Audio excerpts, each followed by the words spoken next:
મોરબીમાં મહાનગરપાલિકા ward number 8માં સ્થાનિક ઉમેદવારની માંગ ઉઠી છે। ચિત્રકૂટ સોસાયટીમાં મોટી સંખ્યામાં લોકોએ એકત્રિત થઈને સ્પષ્ટ કર્યું કે તેઓ માત્ર સ્થાનિક ઉમેદવાર જ ઈચ્છે છે। ભાજપમાંથી જો આયાતી ઉમેદવારને ટિકિટ આપશે તો સ્થાનિક નેતાને અપક્ષ ઉમેદવાર બનાવવાનો નિર્ણય લેવાયો છે। ભાજપમાં ટિકિટ જાહેર થાય તે પહેલા જ આંતરિક વિખવાદ ઊભો થયો છે। સ્થાનિકોએ દબાણ ઊભું કર્યું છે કે ઉમેદવાર તરીકે દિનેશ કેલા જ જોઈએ। આ મુદ્દે ભાજપમાં ચર્ચા અને રાજકીય ગરમાવો જોવા મળી રહ્યો છે।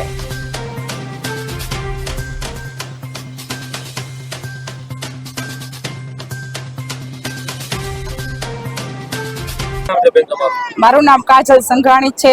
અમારે સ્થાનિક ઉમેદવાર દિનેશભાઈ જોઈ છે, બીજા કોઈ અમારે ઉમેદવાર જોતા નથી। દિનેશભાઈ અમારે ગમે ત્યારે રાતે કહી તો અમારું કાર્ય કરે છે। વરસાદ ચાલુ હોય તો અમે બોલાવી તો અમારે ઘર પાસે આવી અને બધું કાર્ય કરી જાય છે। એ જ અમારી માંગણી છે કે દિનેશભાઈ અમારે જોઈ છે। અમારા રાત દિવસ મહેનત કરે છે। મોરબી નગરપાલિકાનું વિસર્જન થયું તોય પણ અમારા વોર્ડમાં કામ રાત દિવસ કરે છે અને એને ટિકિટ નહીં મળે તો ચૂંટણીનો બહિષ્કાર કરવામાં આવશે અને અમે અમારી રીતે ઉમેદવાર ઊભો કરીને અમે એને જીતાડશું। અમે ભાજપને મોવડી મંડળને રજૂઆત કરી કે ભાઈ ગમે એને બેમાંથી એકને ટિકિટ આપો। સોસાયટીને કોઈને વાંધો નથી, પણ છતાંય અમે રજૂઆત બધે કરી આવ્યા છે। બધા ધારાસભ્યને કીધું છે, પાર્ટીના પ્રમુખને કીધું છે, શહેર પ્રમુખને બધાને રજૂઆત કરી છે।